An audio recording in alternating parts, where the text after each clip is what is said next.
All right. Good morning, everyone. I hope you guys are doing well. Welcome to the number one show. Today happened to be a lovely, beautiful Tuesday with myself and I, DJ Mac, all the way in the U.S., the capital of the world, Washington, D.C.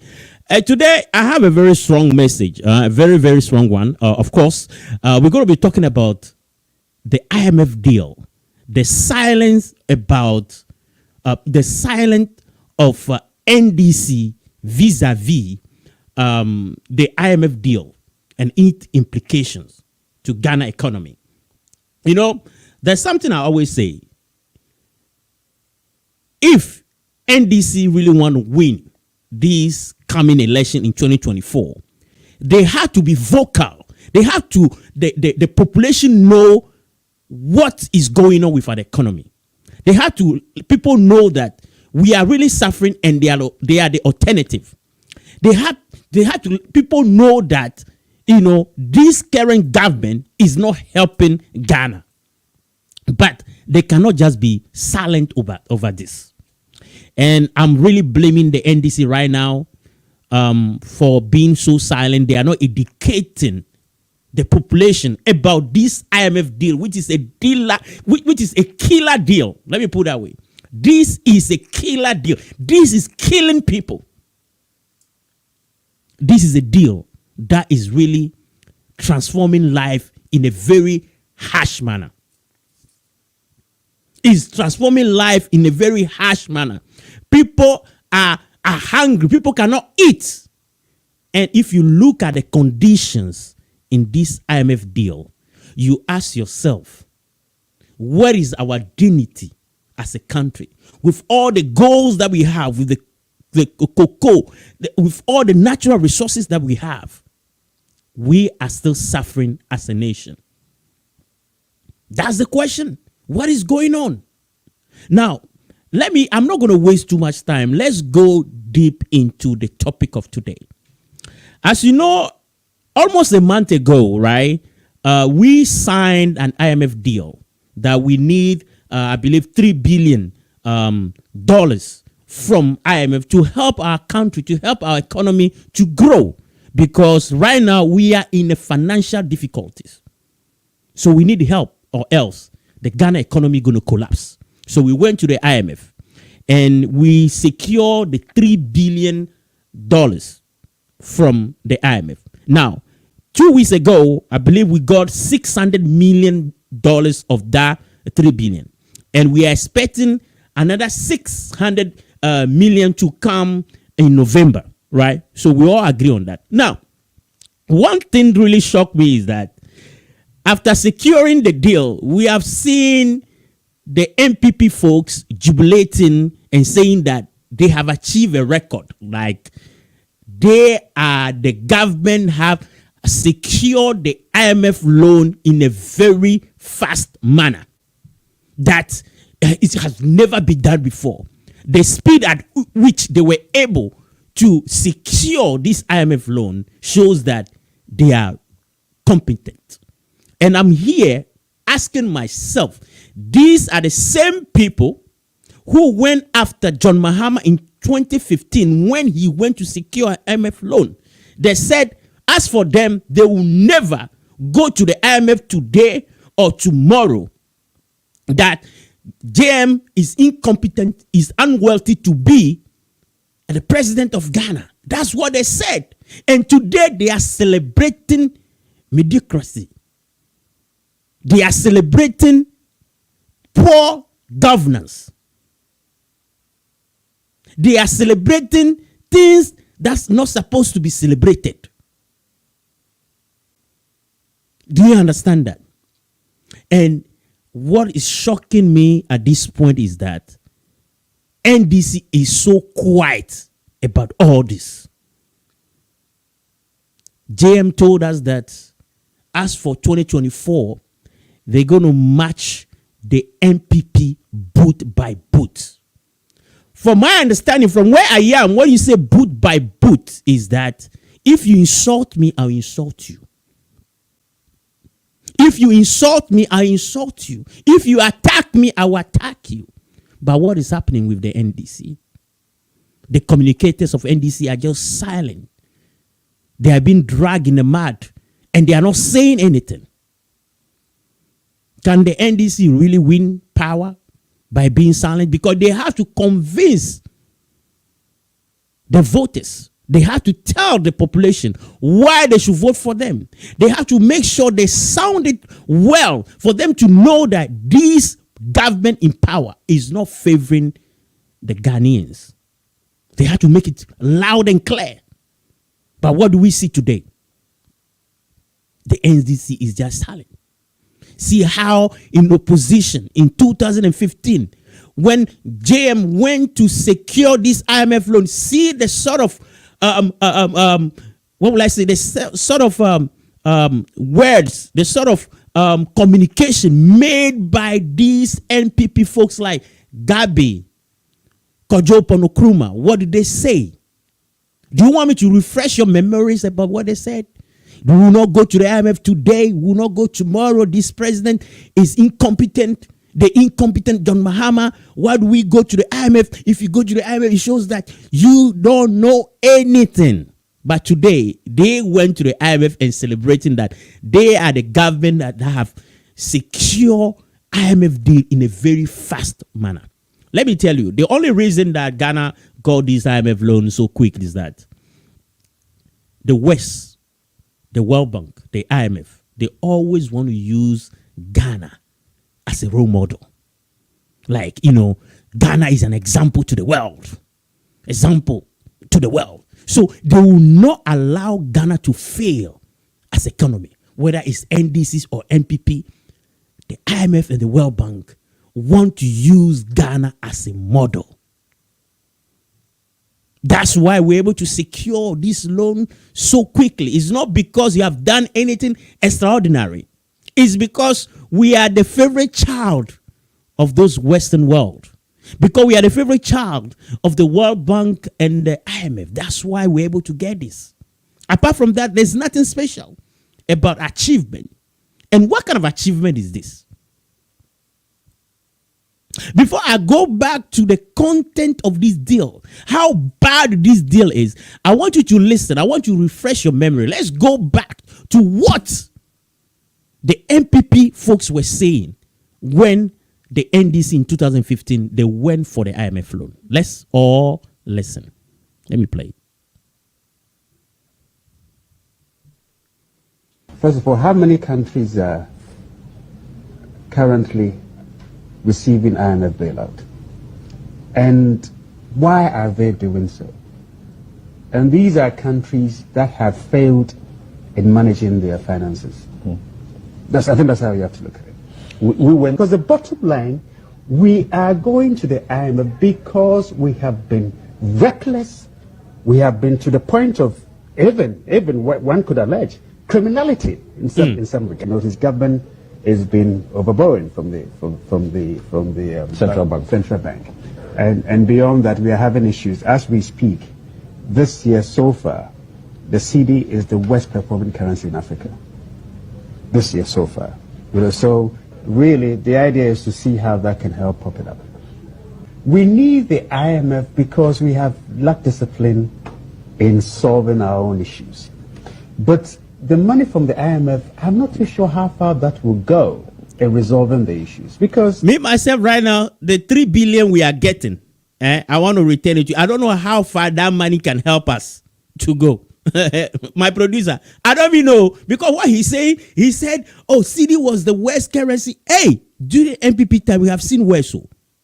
My producer, I believe the dollar, it went all the way up to, if I'm not mistaken, 18 cedis to $1 during this MPP time. And I don't even know how much these 3 billion can do to Ghana. But remember, I always say that I work at the IMF before. The money we are taking is for us to service our existing loans. That money will not going to be used to do any infrastructure development. It's not going to help our education. It's not going to help anything.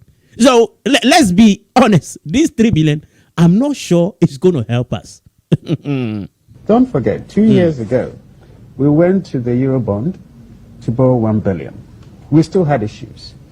That by the middle of last year, our currency was competing with the hryvnias. And you know, what is the good news? At what cost? One, they say they will remove all subsidies.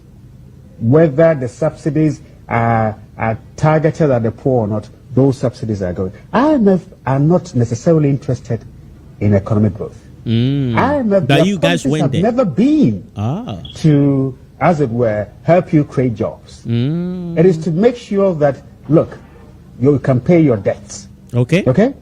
But you guys and went. paying debts doesn't necessarily directly benefit the Ghanaian. Because look, in Argentina, they've stopped them from even, they have to cut down the salaries to what? Doctors and teachers. In June, if you're not careful, what's happening with the doctors? So all these things are tied. Beyond that, what are the other things that they are looking for us to do?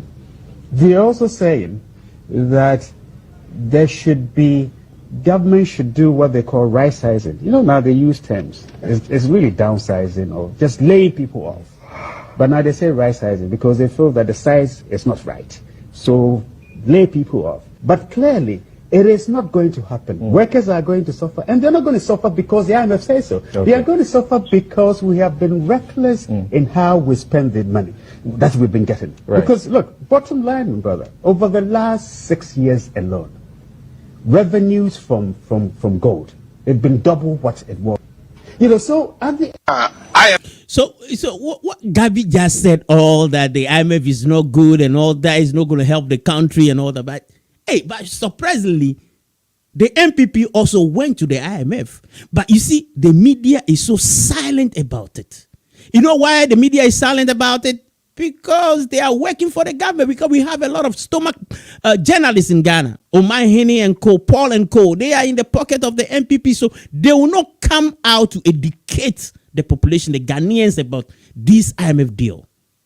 Here we are in 2015. You are calling the NDC all sorts of names that you don't even know whether this IMF deal is going to solve Ghana problem. But today, you went in for the same deal. Wow. This is so too much. Moody's report, and in that Moody's report, they seem to put a whole lot of premium on the IMF and the discipline that comes with it. I meet all the benchmarks are free and home benefit. That's a fair point. With that, wouldn't you probably credit the administration to take a decision to go to IMF? Administration now or read money card don't pay now or do money koja IMF no. So what should we credit him with? Or read money card don't pay now if you're there echo IMF no. Well, that is what Moody's. But why do you have to in the first place? Who bury number man don't pay now? If you say okay, but me number card don't pay me don't call IMF. Into clap for me for taking you to the IMF. That's ridiculous. That's ridiculous. Why would you take us to that point in the first place? My colleague, Deputy Minister, said we are not going to the IMF. Whatever we do, we are not. The consequences are there. We are a proud nation. We have the resources. We have the capacity. Don't let anybody tell you. So I love this statement. He said, we are not going to the IMF today. We are not going to the IMF tomorrow. We know the consequences. We have all the resources. So what happened to all the resources? What happened? You said we will not go to the IMF today or tomorrow. But what happened? Where are we now going? What have changed? Where are we going? You know, what pains me most is that they told us in this country that we have a choice. Whether we have e-levy or we go to the IMF. But today we have both. And the media is not talking about that. This government told us that we have a choice. Whether we go to the IMF or we have e-levy. But today we have both. Why is this? Why are the media in Ghana so silent about this? Why is the media, Mavis, why is the media so silent about this? But today is both the IMF and the e-levy. We will not go to the IMF today. We will not go to the IMF tomorrow. We have all the resources. We know the consequences. Yes, the consequences are huge. And we're going to go through that. When Joshua, Caleb, and 10 others went to spy on the promised land, and only 2 of them came to say that we can do it. And the 10 went around the community murmuring, you can't, da da da da da da. We are not people of short sight, you know, and we have to move on. Okay, so let's think of us as who we are, a proud, strong people, the shining star of Africa, and we have the capacity to do what we want to do, if only we can speak that one language and ensure that we burden share in the issues ahead. Mr. Speaker, the yield levy is also going to...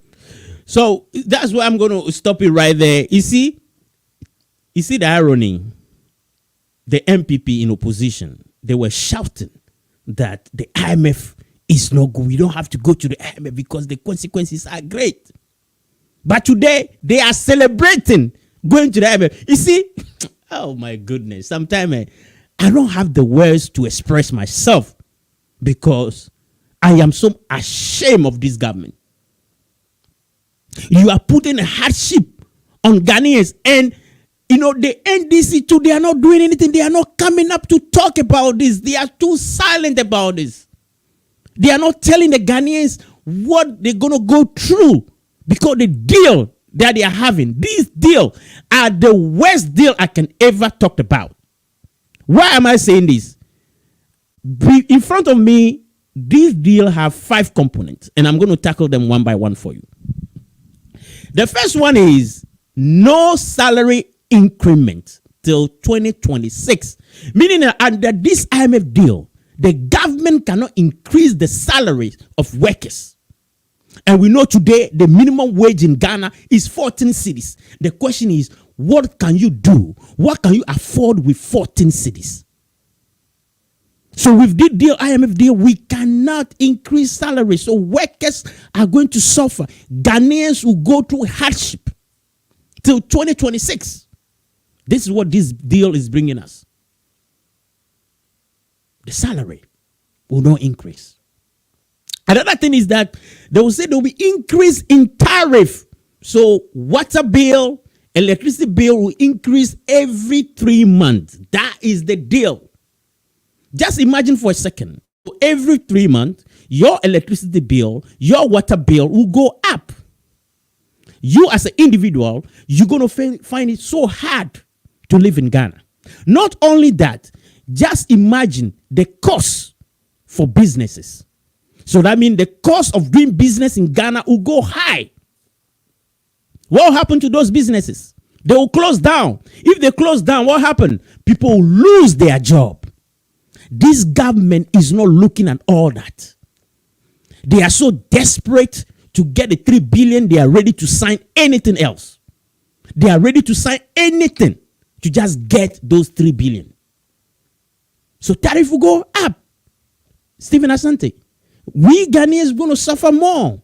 Tariffs, water tariffs will go up. Not only that, for them to make more money, even fuel price will go up, making it more hard for people to live in Ghana. Businesses will collapse. And I also learned that there will be 18% increase in tax. What would that do to businesses? What would that do to businesses if we are increasing tax to 18% so that our GDP can go high till 2026? I learned that VAT exemption for some businesses, tax holidays for some businesses to raise up to 2% in revenue will be removed. So businesses that are enjoying some VAT free, they're enjoying some tax holidays, that will be removed. What will happen to those businesses? Their benefit will shrink. If that happens, they will lay more people. People will lose their job. And we are not looking at all that, Michael Starr.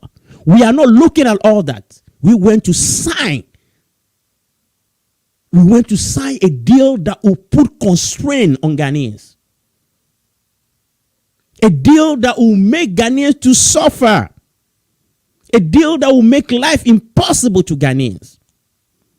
With the same deal with the IMF, we can only have 0.5% increment in labor, meaning that we can only hire 0.5% more. 0.5%. We cannot borrow from the central bank anymore. These are the conditions. These are the conditions that this government went to sign. The hardship is coming. Oh, the hardship is already here, but now it's going to double, triple, quadruple. Now it's going to be 100% speed for the hardship in Ghana.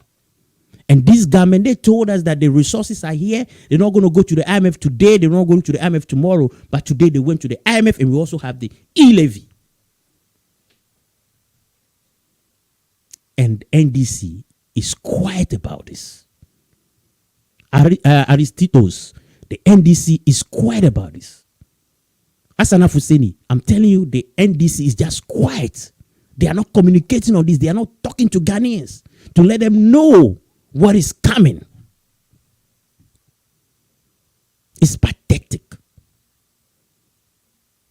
This is a problem. And then, you know, we have a vice president and a president that put us in this dilemma. They are running the affairs of Ghana, but they don't care about Ghanaians. They want to sign a deal that will put so much hardship on Ghanaians. Yes, I mentioned the name of Dr. Bawumia.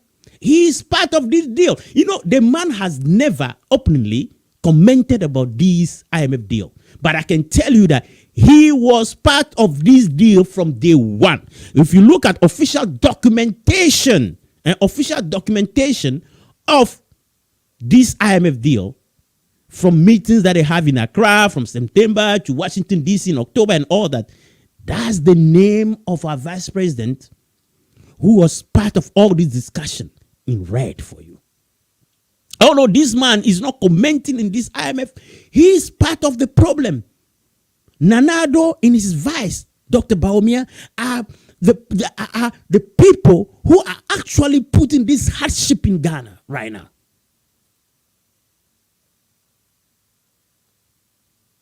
They don't care about Ghanaians. They don't care. This is a problem. And you know, one thing we have to also know that this deal, when you look at it, the money that we are getting, according to the IMF, Ghana has a financial gap of 15.5 billion. That is the financial gap that we have. 15.5 billion. That's what we have. Now, the thing is, IMF and World Bank are ready to give us, you know, about 30% of that. That will be 4.5 billion. They will be giving us that.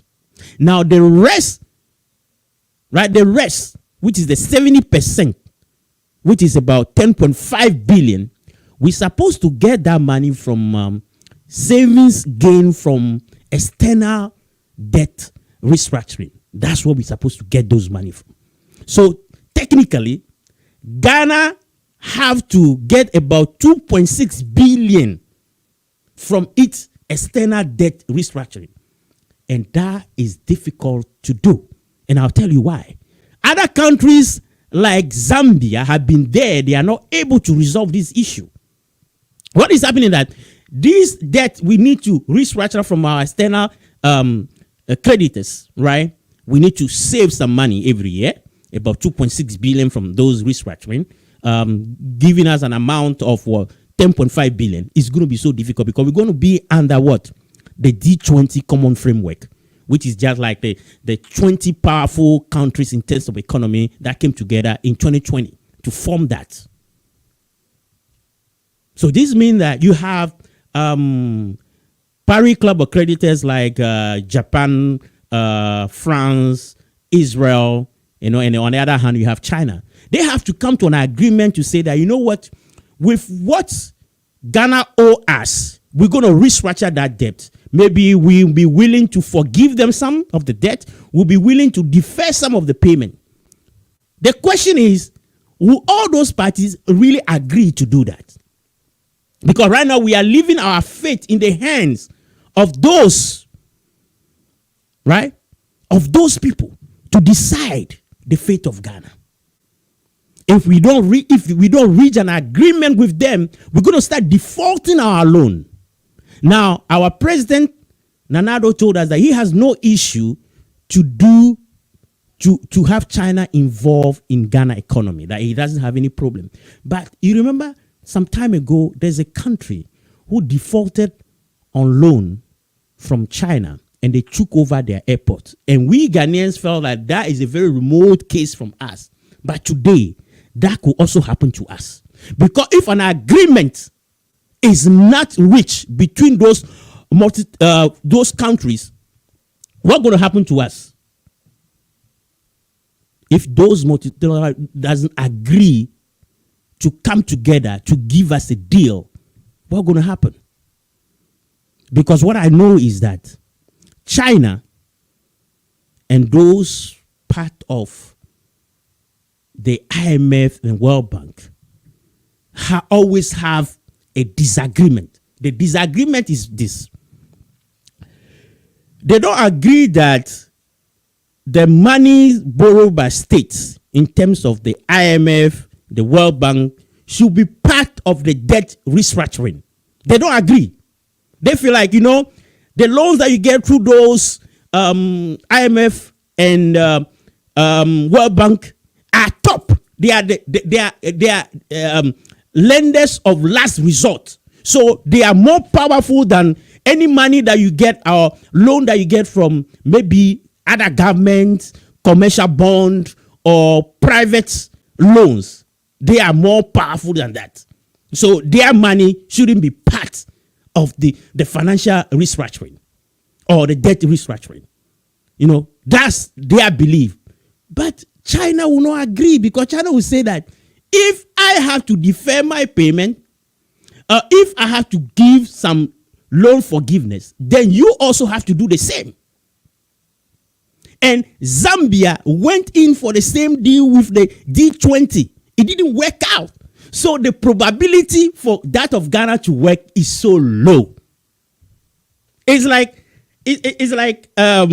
Michael on TikTok. It's like, you owe me money, right? And then Rashida also owe me money, right? Oh no, let's put it this way. Let's say I am Ghana, and Rashida, you are IMF, and then Michael, you are China. And I'm saying that, I'm coming for both of you to give me a deal, so that give me some time to pay your money back. And then you, Rashida, you are telling me that, you know what, for me, the loan I give you is the loan of last resort. So I cannot give you any deal. But you are telling me that Richard, who is China, should give me a deal. That will not work, because I will not be ready to defer my payment if your other creditors are not able to do the same. That's the bone of contention over there. And that's what's going to happen. It's happening to Zambia. It's going to happen to Ghana. And now 70%, I believe 70%, my producer, correct me if I'm wrong, I believe 70% of our credit, right, our loans comes from China. You see? Now, another issue we are having is that right now our external debt, Ben, I want you to listen to this very well. This is why I believe all this debt restructuring is not going to work. Currently, our external debt is about $22 billion. Now, 17 billion of that money, which is 70%, comes from the private loans. So private loans have 17 billion out of the 22 billion. Now, with the private loan, remember, private loan is coming from the private sector, and we have shareholders, and they have responsibility to make sure that any money that they loan out, they recover those money with interest, because they have shareholders that they have to account for. So for you to ask them to give you maybe loan forgiveness or defer of payment and all those stuff is not going to work, because they are in the business to make money. They are not there for charity. It's not going to work, Michael. It's not going to work, Asana. It's not going to work. So this, at the end of the day, what's going to happen is that if we don't take time, right? If we don't take time, we're going to default our payment, and China can take over our electricity company, which is ECG. They can take over our gold revenue. They can take over a lot of stuff in Ghana, because we'll not be able to pay. Because I don't see how this 10.5 billion that we need to save through the external debt restructuring going to happen from 2023 to 2026, because even Zambia that entered this agreement under the G20 in 2021 up to now, that deal is not finalized. My people, we are in serious time right now. We are in serious time. And Ghana could be a center of geopolitics, because, you know, the West, talking about IMF and the World Bank, always like to use Ghana as an example. And China will not bend down for this.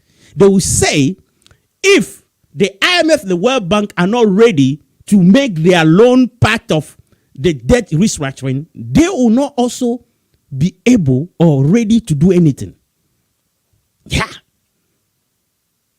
When two elephants are fighting, who suffer the most? When two elephants are fighting, who suffers the most?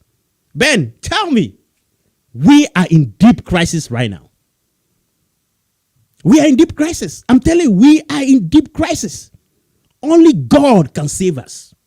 Only God can save us. And that's why I feel so sad that NDC is not doing what it's supposed to do to save this country. By telling Ghanaians, or by trying to really explain this IMF deal to the Ghanaians.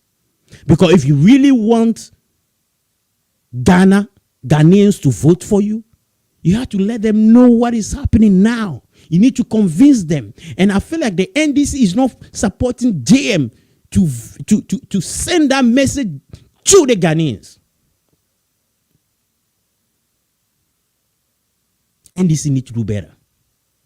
If you are saying you're going to match the MPP boot by boot, this is how you're going to do it. By letting Ghanaians know what this government is putting Ghanaians through. And the media is supposed to even translate this IMF deal into local language for people to understand. That's what they need to do. Starting from me, maybe I have to do a video in airway to actually explain to my folks what this IMF deal means to us Ghanaians. The times are tough. We are suffering as a country. People cannot afford to eat one good meal a day and see all this deal that they're having. Number one, no salary increments. The salaries are already low. Workers are suffering. No increment. Increase in utility tariff every 3 months. 18% increment in tax. 0.5 increment in labor. Only 0.5. Zero borrowing from the central bank. This is the deal that the MPP is bringing us through the IMF. Are we safe as a country? For us to fight corruption, we are not even fighting corruption. That will be my second topic. We're going to move into another hot issue right now. For this government to help us to fight corruption, to save money, this government told us that they are coming to protect the public purse. But apparently, they are coming to actually take the public purse. The corruption is too much. When a man that this government actually put on top a committee to help us to resolve illegal galamsey in Ghana. What happened? Professor Frimpong Boateng, what happened? See the nature of our waters. See the nature of our waters today. See the nature of our waters. This is incredible. And when this man, Professor Frimpong Boateng, came up with a report that shows how people in authority in our country, how the Jubilee House has become the headquarters of galamsey. He specifically mentioned the name of people involved in galamsey. What happened? Now, the plaintiff have become the accused. And then the man was arrested. Why is he arrested? According to the special prosecutor, is saying that no, upon their investigation, the missing excavators that were seized, that the excavators that were seized during the task force, the fight against illegal galamsey, those 500 excavators that was reported missing. Professor Frimpong Boateng has something to do with that. He says some gold were missing. The prof has something to do with that. When the man brought you a case to solve, now the plaintiff has become an accused. You know, when professor was writing that report, the intention was not to make that report publicly. The report was served to the president, but Ghana was lucky enough to have a glimpse at that report. I don't get it, Ben. I don't get it. Somebody come to report corruption to you. Now you turn around to arrest that person. And now you are accusing the person of wrongdoing. Why in Ghana are we like that? I remember the same case with Dumevlo, who wanted to investigate into how COVID fund was used in Ghana. Before we know, they sacked the man. Why we don't want to fight corruption when the president told us that he's coming to protect the public purse. Now, I learned some people are actually suing Professor Frimpong Boateng for what? Defamation. We have, on the picture here, we have Gabi Otridako, which is a private legal practitioner. He's suing Professor Boateng for defamation because his name was listed in the report for doing illegal galamsey. We also have Captain retired Edmond Kwajo Koda. He's the head of security at the presidency. He was also accused in that report. And then we have John Ofori-Atta. He was the former national security coordinator at the Central Region. He also is suing Professor Frimpong Boateng for defamation. For Ben, I'm going to give you a quick recap of this story. So the professor you see on the left, right, is a very renowned professor. He was the minister of my producer, correct me wrong. I think it was the minister of energy, right? Right? Is he professor was the minister of natural resources, I believe. So he was the minister. So he was charged by the government to come up with so he was minister of environment, minister of environment. So he was charged by the government, right? So Ben, the government gave him the power to have a task force to fight illegal galamsey in Ghana. Ben, do you get that? So the government actually gave him the power with the people, with the resources he need to go and fight illegal galamsey. Right? That's what happened. So I'll give you the story. So he was the Minister of Environmental Science and Technology. So the government gave him the power because the water bodies in Ghana was getting so destroyed that the government said, you know what? We're going to give you the power to form a task force to go and fight illegal galamsey forests because these galamseys are destroying Ghana water bodies. Now, the man did the work and then he came up with a report and saying that, now, this report, Ben, listen very well, this report is supposed to be a confidential report just for the president, right? Just for the president. So in that report, the report, I think over 100 pages of report, 139 pages or something, he listed the name of people who are actually involved in the illegal galamsey. And most of the people he listed are part of the government. Ben, listen very well. So the people he listed were part of the government of Ghana. Those people he listed are part of the Ghana government. That's why the fight against the galamsey was not successful.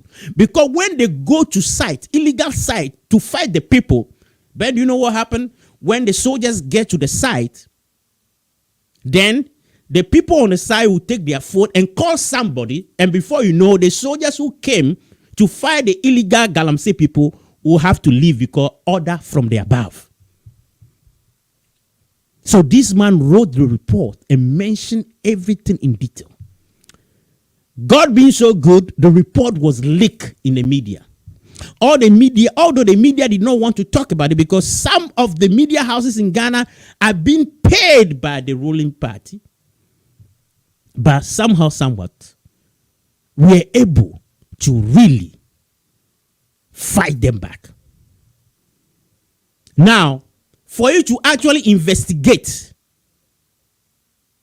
what is in the report, the name of the people he mentioned, for you to call them for investigation, now the special prosecutor is now arresting the person who wrote the report. Because even the person mentioned, because they seized some excavators, 500 excavators, and the man mentioned the people who actually came for those excavators. They were part of the government. So Ben, that's what happened. That's where we are today. For somebody that is fighting corruption, is being arrested because he's dealing with very powerful people. That is the irony here. But is this the same government that who told us that they are coming to protect the public purse? Well, you cannot run from the truth for eternity. The daylight will always come one day. It will catch up with them. It will surely catch up with them. I'm going to end the show here, and I'm going to tell the NDC folks once again that they need to really react to some of the doings of these MPP. They really have to match the MPP boot by boot. They have to match the MPP boot by boot. They have to really communicate to Ghanaians.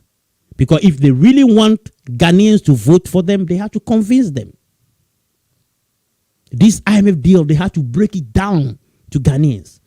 They need to organize a press conference to really explain the implications of this deal to Ghanaians. They owe Ghanaians that. If they really want them to vote for them, they need to do it. I'm taking this opportunity to tell them that they need to do the right thing. Right? They need to do the right thing. It's a shame. It is a shame. I see Labi saying, but you are not a Ghanaian. Do you think them go mind you?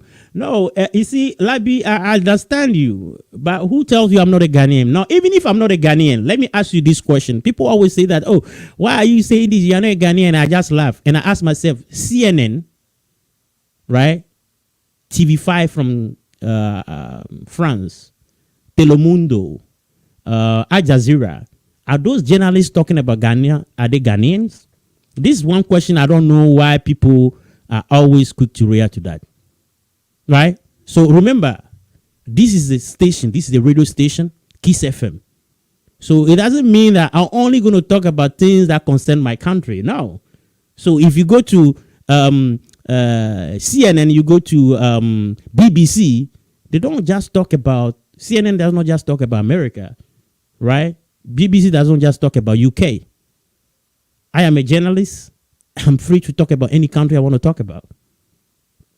You see? So that mentality that, oh, you are not a Ghanaian, you are talking about Ghana, it doesn't work here and there. The first thing you have to know that this is a radio station, right? So we are like, we can talk about anything. And then also, this is also get me. If you are talking about Pan-Africanism, you say you are African. So if Africans cannot talk about Africa, who else will talk about Africa? I want you to, that's foot of thought. If you are saying we need to be united as Africans, we need Pan-Africanism. So if Africans cannot talk about Africa, if Africans cannot talk about Africa, who else is in a good position to talk about Africa? Ben, thank you very much. It is called international news. So these are news outlet. This is a radio station. So we are free. I'm free to talk about anything I want to talk about. Right? So we shouldn't be ashamed. If you're Ghanaian, you should be able to talk about Burkina Faso politics. You should be able to talk about Benin, Togo, because you are African. African. We are African. United. We need to be united. All right. Thank you guys so much. I'm going to try to read some few comments.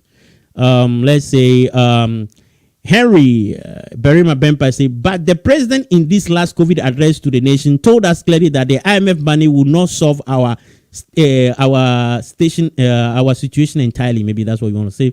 So where from this again? Was he the HE, the VP out if the country at the time of the address or what? Okay.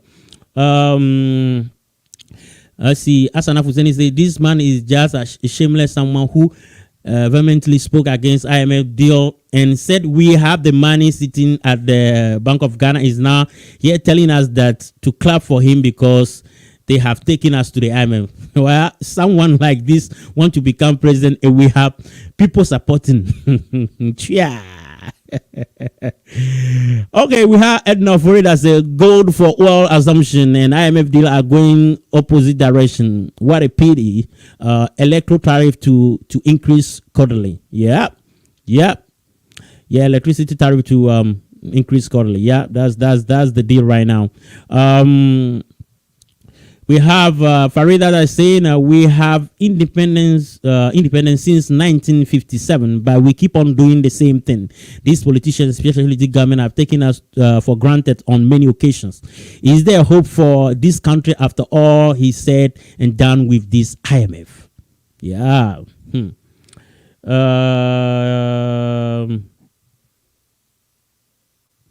Let's see. I'm gonna read one more comment and then we're gonna call it a day. Okay, let me take Ben's comment. Ben said this is exactly their goal. They want countries to default on their loans so they can take over and run them blindly. Okay. I got you, my brother. Thank you guys so much for being part of the show. But you see, as usual, this is what I do before I close the show. Definitely, I have to mention all the people that have joined the show before I close. I'm going to do that quickly. I'm going to mention people who have actually joined my show. So I'm going to start with the people I have here right in front of me. So thank you so much, Rise, for being here. Henry, Asana, thank you. Kofi Ajimai, Jifa Kafri, Edna Afori, Mavis Nkrumah, Farida, thank you so much. Abna Opong, thank you very much. Agbe Ebenezer, Rashida, thank you for being part of the show.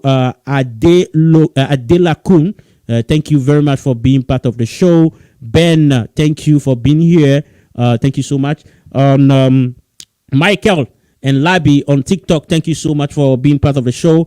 On Ben page, I see Kid Menad, thank you. Ras Kotoko, thank you so much for being part of the show. Samuel Aloto, thank you so much for being part of the show. Thank you guys so much, and I hope to see you Sunday for another wonderful show on Kiss FM. This has been your host, DJ Mac. Live the life you love the life you live. Vis la vie que tu aimes la vie que tu vis. I am out for now.